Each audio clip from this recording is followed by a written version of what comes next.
Fair and balanced, unbiased and clear, concise and accurate. This is the DBS Evening News. Here now is your presenter with the headlines.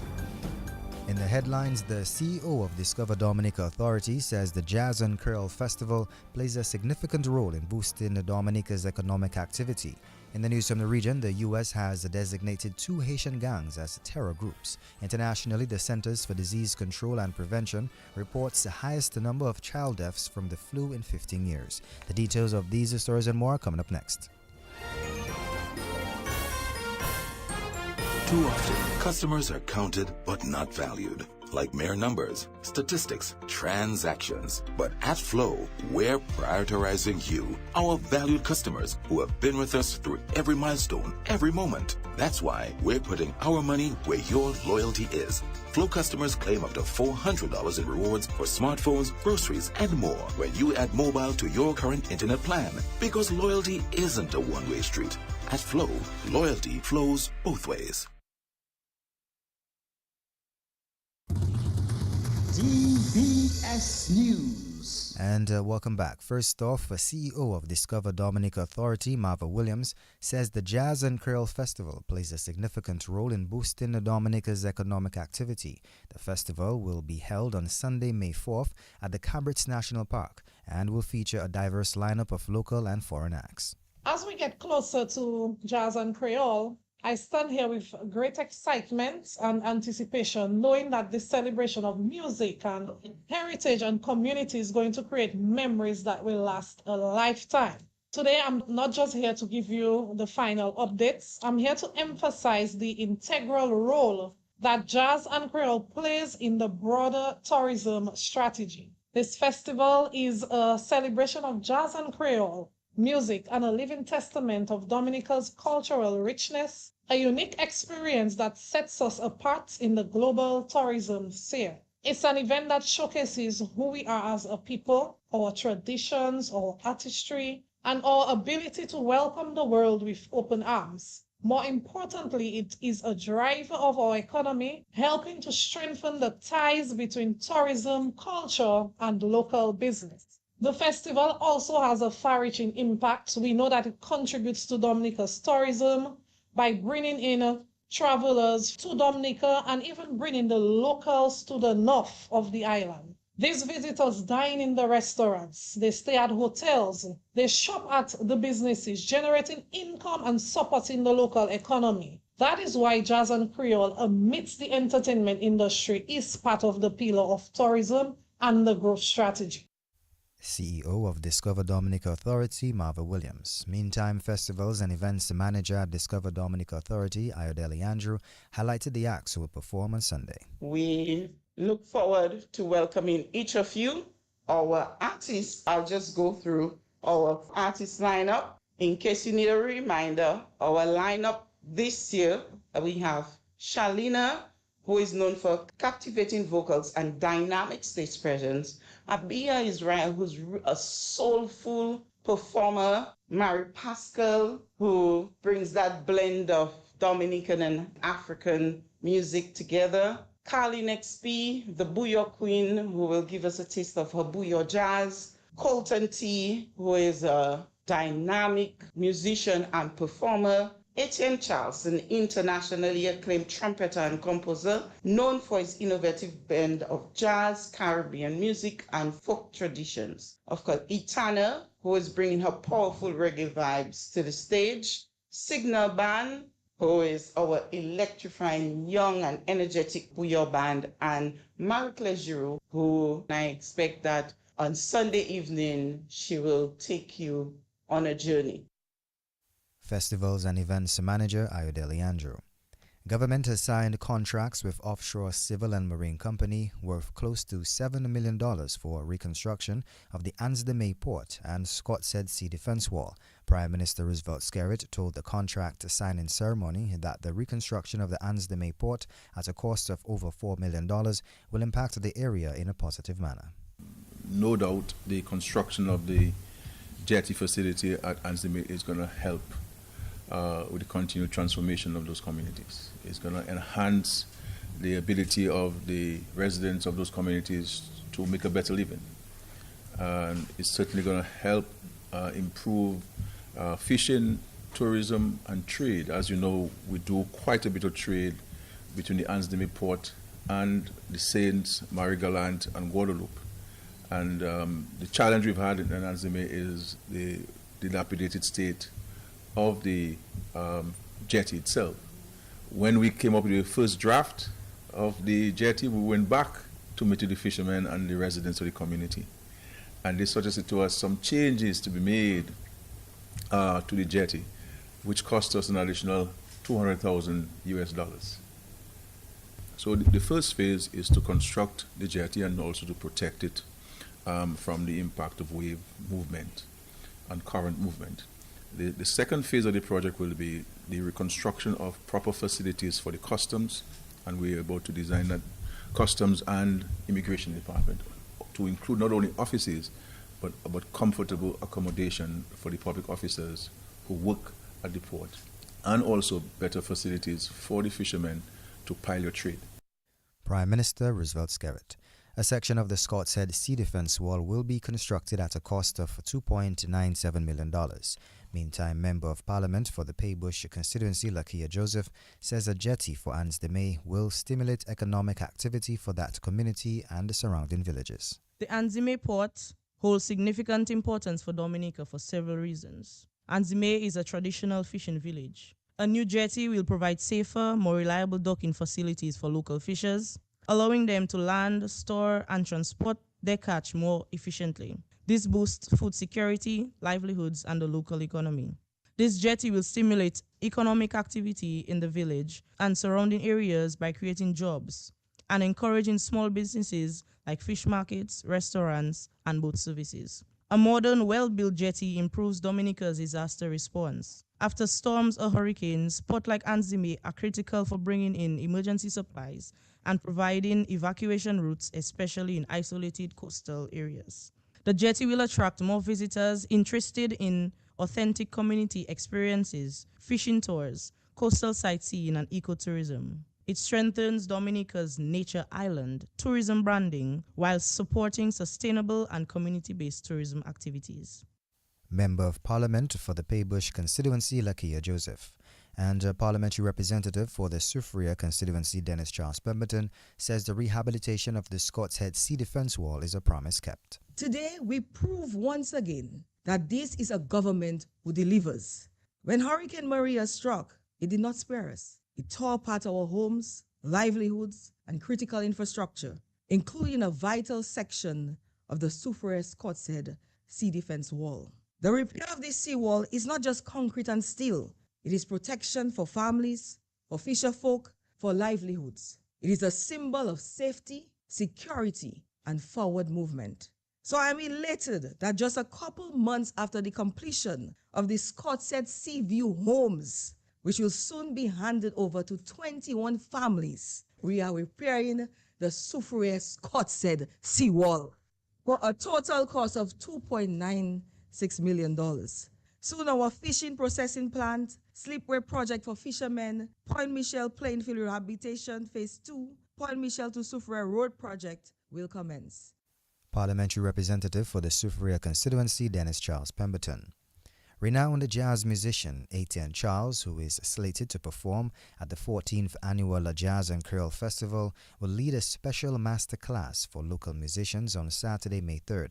The session begins at 9 a.m. at the Resource Center on the Hill at 1 Mile in Portsmouth and is open to all musicians. Internationally acclaimed jazz artist Etienne Charles will host a free masterclass for local musicians this Saturday, May 3rd, starting at 9 a.m. at the Resource Center at 1 Mile in Portsmouth. Open to all musicians, the session will focus on wind instruments, keyboard, guitar, and percussion. The masterclass is part of Discover Dominica Authority's commitment to developing homegrown talent and building capacity in the music industry. Interested participants should register by calling 265-3121. The session leads up to the 14th Annual Jazz and Creole, happening Sunday, May 4th from 2 p.m. at Cabrit's National Park. a unique celebration of jazz, Creole culture, and Caribbean rhythm. Communications and Public Relations Specialist at Discover Dominica Authority, Monel Alexis. Dominicans have been called on to work closely with the local village councils ahead of the 2025 Atlantic hurricane season. The call comes from Minister for Community Development, Greta Roberts, as Dominica is this month observing a local government month. Over the years, we have issued a clarion call to all our councils to lead in this ever-changing environment as they are continually challenged to be responsive to the emerging needs and increasing demands of our citizens. Our councils continue to play a critical role in solid waste management, disaster preparedness, maintaining infrastructure, supporting the vulnerable, and creating safe spaces for children and youth. Their work is indispensable. As we approach the 2025 Atlantic hurricane season, I urge all citizens to partner with their councils and offer their support. The very essence of local government in Dominica is rooted in the spirit of KUDME, community cooperation, generosity, and service. Whether by clearing a drain, assisting a neighbor, or helping in emergency response efforts, every contribution matters. Minister for Community Development, Greta Roberts. Public Relations Officer of the Dominica Solid Waste Management Corporation, Rhoda St. John, has emphasized the importance of a collaborative approach to waste management and disposal. Her comments came on the Ministry of Environment program on DBS Radio. Let me give statistics. Let me give facts. The water bottles that we drink our water from, the plastic bottles we drink our water from. We're not telling you not to drink water from the plastic bottles. We're asking you to dispose of those plastics properly. Now, you take that one bottle, you finish drink your water, you drive, you walk in and you just let it go. We're not talking about a bag of garbage yet. We're talking about one bottle.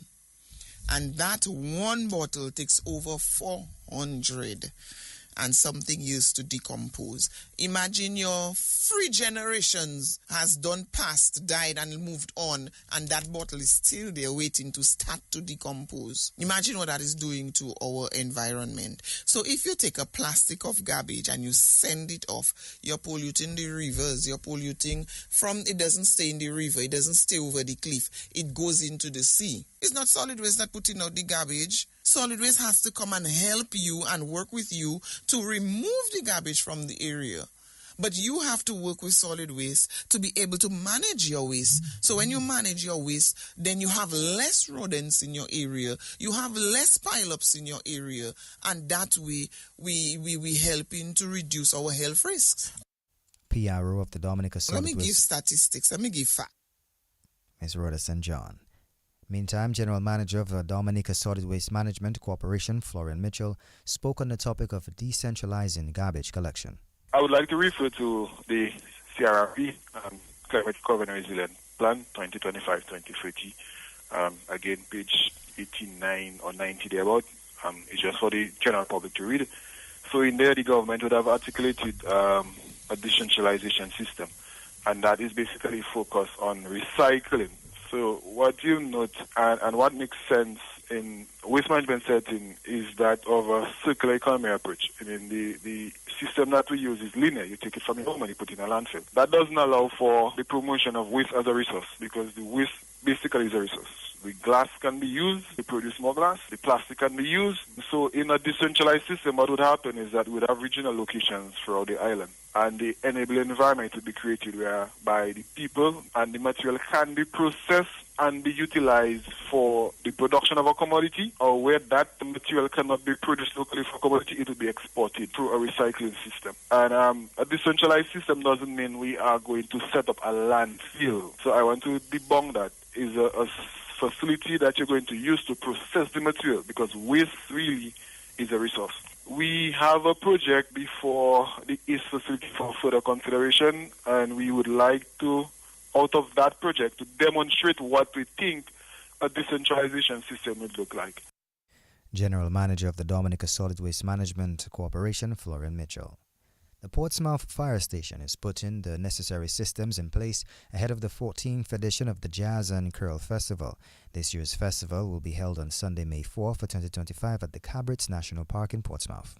In line with our mandate, the fire service will conduct comprehensive fire safety inspection of the event venue to ensure that all required safety measures and emergency protocols are in place. For example, every vendor should have a 5-prong ABC fire extinguisher in good working condition in the bars. Backstage should also have a 5-prong carbon dioxide fire extinguisher or an ABC fire extinguisher. So the carbon dioxide fire extinguisher will be for electrical purposes. We have to limit the amount of combustible items, especially near heating elements. Exit points should allow for ease of egress in case of an emergency. And you should have a designated or point person to contact the Portsmouth Fire Station in case of an emergency. Fire service will provide technical guidance on crowd safety management with emphasis on risk mitigation and hazard prevention strategies. Officer in charge of the Portsmouth Fire Station, Kathy Anatole Raymond. She added that the Portsmouth Fire Station will work in collaboration with the St. Joseph Fire Station to address any incidents which may occur. Fire service will maintain fire emergency response readiness with the fire and ambulance services at the Portsmouth Fire Station designated as the primary response unit for any public health emergency, accident, or fire-related incidents that may occur during the event. We also have the support of the fire station nearby, which is the St. Joseph Fire Station. We will ensure adequate staffing level at the Portsmouth Station in anticipation of increased demand to support rapid response in the event of an incident. Our goal is to be fully prepared while sincerely hoping that no emergency occurs. The fire service will conduct internal briefing sessions with all assigned fire officers and personnel prior to the event to view operational protocols, clarify role and responsibility, and response coordination mechanism to ensure a professional and effective response. Officer in charge of the Portsmouth Fire Station, Kathy Anatole Raymond. And May 5th marks a pivotal date in the Rastafari calendar, commemorating the 1941 return of Emperor Haile Selassie I to Ethiopia after 5 years in exile during Italy's occupation. Known as Ethiopians' Patriots' Victory Day, the occasion celebrates the defeat of Mussolini's fascist forces by Ethiopian resistance fighters and British allies. Speaking to DBS Radio, Ras Bernard Aimani Shaw, a Rastafari elder from the House of Nyabinge, emphasized the importance of recognizing this historic day. He extended an open invitation to the public to join in the celebrations at the Tabernacle grounds in Girardel, Dominica. And as Rastafari, in honor of that great day, going to congregate and celebrate at the Tabernacle grounds at Gourmet Girardel. And we're inviting ones and ones to come in, Rastafari brethren, non-Rastafari, because these days are so significant for us as black people. Because if Ethiopia was conquered at that time, it would mean the whole of Africa would have been conquered. Ethiopia was the only nation that was unconquered before. So this is a significant day in the history of the struggles of black people that we as black people in the West have to observe and are observing. So the House of Nyabinge, Rastafari, observes that day every year, and this year is no exception. And we're going to congregate at the Tabernacle grounds at Girardel to commemorate that event. So we're going to use that event to strengthen the cause of our people and our struggles against colonialism and against the enslavement of black peoples. And we are so proud that Ethiopia remained unconquered, and His Majesty Emperor Haile Selassie was able to return to Ethiopia and re-establish that lineage of King Solomon and Queen of Sheba. Ras Bernard Aimani Shaw also underscored the need to honor historical dates and events, describing history as a source of cultural strength that guides a people forward. We're going to congregate and celebrate at the Tabernacle grounds at Gourmet Girardel. And we're inviting ones and ones to come in, Rastafari brethren, non-Rastafari, because these days are so significant for us as black people. Because if Ethiopia was conquered at that time, it would mean the whole of Africa would have been conquered. Ethiopia was the only nation that was unconquered before. So this is a significant day in the history of the struggles of black people that we as black people in the West have to observe and are observing. So the House of Naibingi, Rastafari, observes that day every year, and this year is no exception. And we're going to congregate at the Tabernacle Grounds at Girodale to commemorate that event. So we're going to use that event to strengthen the cause of our people and our struggles against colonialism and against the enslavement of black peoples. And we're so proud that Ethiopia remained unconquered, and His Majesty Emperor Haile Selassie was able to return to Ethiopia and re-establish that lineage of King Solomon and Queen of Sheba. Rastafari elder from the House of Nyabingi, Ras Bernard Aimane Shaw. Taking us to the end of this evening's National Focus. Up next is news from the region and international.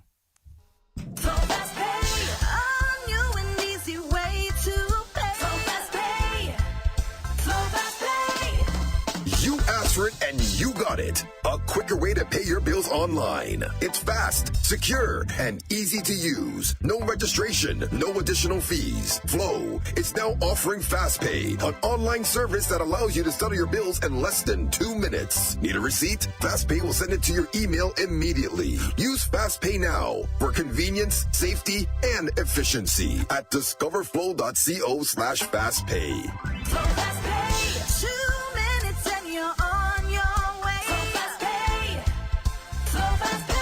Flow is keeping you connected. DBS News. And welcome back. Now, news from the region. The United States says it has designated 2 of the gangs that wreak havoc whilst controlling most of Haiti's capital as foreign terrorist groups. Secretary of State Marco Rubio said in a statement the 2 gangs are Vive Ensemble and Grand Grief. The United Nations has said that more than 1,600 people were killed in Haiti in a Haiti gang violence being the first 3 months of 2025. According to Rubio, Haitian gangs, including the Vive Ensemble Coalition and the Grand Grief, are the primary source of instability and violence in Haiti, causing a direct threat to U.S. national security interests. He says the gang's ultimate goal is to overthrow the government and set up a state in which they can commit crime freely and terrorize people. Internationally, a federal report released today states that more U.S. children have died this flu season than any other time since the swine flu pandemic 15 years ago. The 2016 pediatric deaths reported by the Centers for Disease Control and Prevention is the most since the 2009 and 2010 H1N1 global flu pandemic. It is also an alarmingly high number given that the flu season is still ongoing. Dr. Sean O'Leary of the American Academy of Pediatrics says there are likely several contributors to the season's severity, but a big one is that fewer children are getting flu shots. The flu vaccination rate for U.S. children has plummeted from about 64% 5 years ago to now 49% this season. The CDC reports did not say how many of the children who died were vaccinated. Up next is news from sports. Covering the nation and beyond. DBS Sports Report.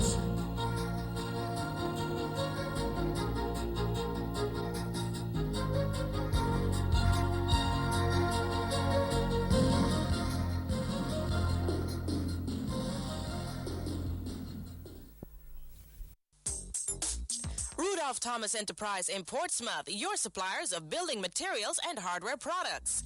Over 20 years experience in the business. Rudolph Thomas has lumber and plywood, Portland and tile cement, steel rods, galvanized and fence pipe. And Rudolph Thomas can meet all your wire needs. Galvanized roofing sheets, doors, windows, toilet sets, face basins and bidets. PVC piping, fittings and lattice. Check out Rudolph Thomas for ceramic and vinyl floor and wall tiles, nails, nuts and bolts, paint and painting supplies. And check out their line of electrical and hand tools. And Rudolph Thomas is your one-stop shop for hard-to-find items like fiberglass mat and fiberglass resin and welding rods. Go now to Rudolph Thomas on 1240 Bay Street in Portsmouth.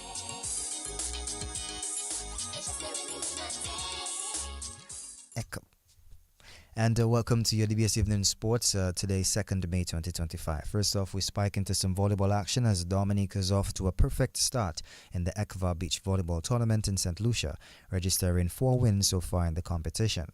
The men's team of Mervyn Mingo and Bill Frederick hammered St. Kitts to win in straight sets of 21-18 and 21-12 in their first match on Friday today. Meantime, the women's team of Zaida Henry and Joanne Pascal also beat Grenada in straight sets, and the men's team of Robinson and Jan Florent beat Grenada in straight sets as well. Mingo and Frederick also returned later in the afternoon to beat St. Vincent in straight sets. In more volleyball news, mixed results for the Dominica under-18 boys volleyball team of Kyla Robinson and Kat St. Anthony in Guadeloupe. They picked up their first win at the 2025 Beach Volleyheads tournament in Guadeloupe Friday today, beating Trinidad in straight sets 21-19, 23-21. The team, however, went down to Martinique in their next three matches, including the quarterfinals. They lost 21-15, 21-14 to the Martinique B team in the quarterfinals. In some more evening sports, Barbados Pelicans picked up an amazing come from behind win and take down the Jamaican Titans as the CWI Emerging Players T20 tournament continued this afternoon in Trinidad. Barbados Pelicans took first to knock and posted 155 for 7 in their 20 overs. Shakir Paris got 41, Kadim Allen 38, and Joshua Bishop 25 not out. Gerva Royal took 2 for 15 for Jamaica. Jamaica, chasing 156, were in pole position at 102 for 3 after 13 overs, but couldn't get across the line and were restricted to 152 for 7 in 20 overs. Jordan Johnson got 34. Joshua Bishop, Kadim Allen, and Naeem Young took a wicket each for the Pelicans, and Barbados won by 3 runs. The tournament continues tonight with Trinidad taking on the Leeward Islands at 7 p.m. In some football action, national goalkeeper Jerome Burkhardt feels a short stint in Switzerland has helped him tremendously with his craft. Burkhardt recently spent a few weeks with one of the top clubs in Switzerland. The Central Cooperative Credit Union Dubla FC goalkeeper says the exposure has helped him to become a better goalkeeper. Well, not many people know that. I get to train with a professional club in U19s because it's a high level, so where they needed a keeper, I was able to train with them. And it opened up my eyes a lot, I must say. I was exposed to a whole new world of goalkeeping, modern goalkeeping. And I feel like I want to improve on that now, move forward from that, and work on where I see my mistakes and like move forward from there, because it was really a good opportunity for me, and I feel much more confident as well from that. And I mean, it's just 6 weeks of training I had. I was also a little injured as well, so I didn't get to train all the time, but it was very intense and it pushed me a lot. So I must say, that's why I also say in the beginning of the interview that I also mentally prepared, I'm mentally confident that I know 110% I want to go into that game and win and show myself, as well as Dante. I know that for sure. National goalkeeper Jerome Burkhardt. Burkhardt is one of the 2 keepers selected for the upcoming friendlies against Barbados. The other is Dante Newton. The 2 keepers are the top candidates to replace the current number 1 option, Glenson Prince, when he does eventually retire. Burkhardt says there is no rivalry between Newton and himself, and says both players enjoy working to help each other.